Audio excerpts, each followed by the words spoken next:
कहते हैं कि शक्ति के साथ साधना का परिचय होने पर ही ज्ञान का विकास होता है।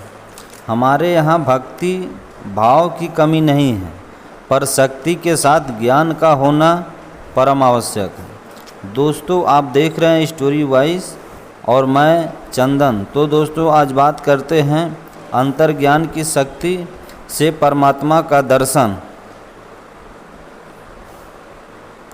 को। देखिए, संसार में बहुत सारे यथार्थ हैं जो सत्य पाया गया है। वह सारे शक्ति अगर हमारे शरीर के अंदर प्रवेश कर जाए, यही हमारा लक्ष्य है। हमारा अंतर्ज्ञान जो है वह सबसे पहले हमारे दिमाग में उत्पन्न होता है। अगर वह इसी स्थान पर बना रहे तो जब तक हम ऊपर रहेंगे तभी तक वह हमारे काम आएगा। जैसे ही हम निचले स्तर पर जाएंगे उसका संबंध टूट जाएगा। इसलिए हम लोगों के प्राचीन ऋषि मुनियों ने समाधि पर इतना जोर दिया था। इस उपाय से इस ज्ञान और शक्ति को मनोमय क्षेत्र में लेकर आती है। ठीक वहीं पर सूक्ष्म इंद्रियों की इस सृष्टि होती है। यही सूक्ष्म इंद्रियां बाहर की इंद्रियां की सहायता के बिना भी दर्शन कराने में समर्थ होती हैं। जब तक हमारे शरीर का रूपांतर नहीं होगा, इसका अर्थ यह नहीं है कि शरीर और सुख का स्वरूप बदल जाएगा, तब तक हमें अपनी विजय पूर्वा और सार युक्त नहीं समझनी चाहिए।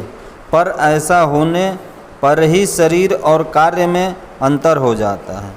उसके बाद ही हमारी शरीर अमृतमय हो जाता है और फिर रोग और बुढ़ापा काफ़ी दूर चला जाता है। शरीर की सारी इंद्रियां सृष्टि के समझ और वास्तविक तत्व को ग्रहण करने लगती हैं। यह अंतरात्मा ज्ञान की शक्ति मनुष्य की इंद्रियों को तब जाकर प्राप्त होती है क्योंकि इसमें बिल्कुल संदेह नहीं है। वैदिक युग के ऋषि मुनि लोग चैतन्य और ज्ञान शक्ति के सार रूप करके उद्दीप्त करते थे। उस युग में वैज्ञानिक यंत्र तो थे नहीं, इसलिए ज्ञानी जन के भीतरी ज्ञान के जरिए ही हमारी सृष्टि के रहस्यों को ऋषि मुनि लोग पता लगाते थे। इस तरह दोस्तों, एक बार की बात है कि ज्वाला के पुत्र सत्यकाम ने गाय चराते चराते ही अनंत प्रकृति के स्वरूप को समझ लिया था। उनको पशु पक्षी वृक्ष लता आदि से ही ज्ञान मिला था। दोस्तों, यही सनातन ज्ञान का पथ है और यही ज्ञान की मुक्त प्राणी हैं।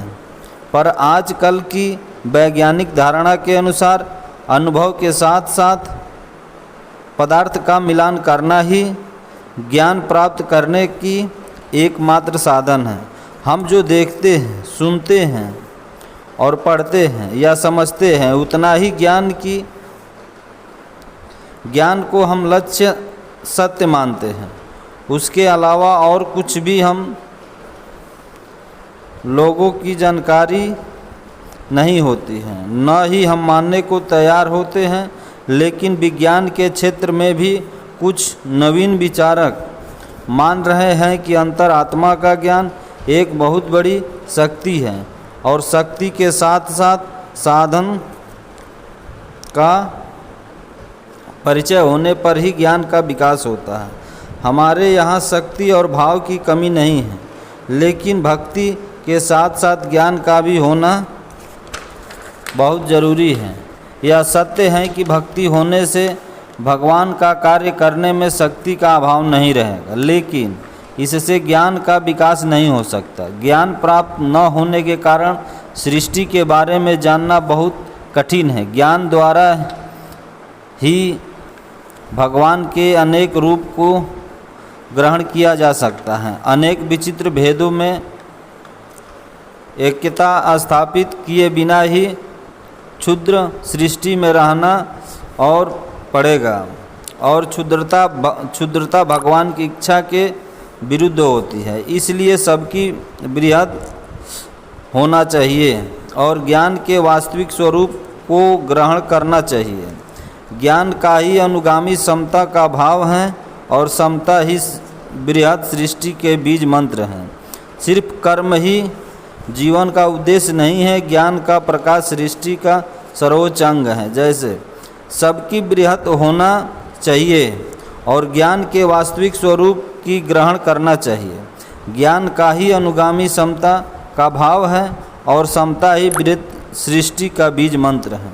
सिर्फ कर्म ही जीवन का उद्देश्य नहीं है, ज्ञान का प्रकाश सृष्टि के सर्वोच्च अंग है। जब शक्ति और भक्ति के मिश्रण से ही ज्ञान रूप धारण करेगा, तभी समस्त सृष्टि सार्थक होगी। दोस्तों, अगर हमारा वीडियो अच्छा लगा है तो हमारे चैनल को ज़रूर सब्सक्राइब कीजिए और एक लाइक कर दीजिए और कमेंट में करके बताइए कैसी लगी। धन्यवाद।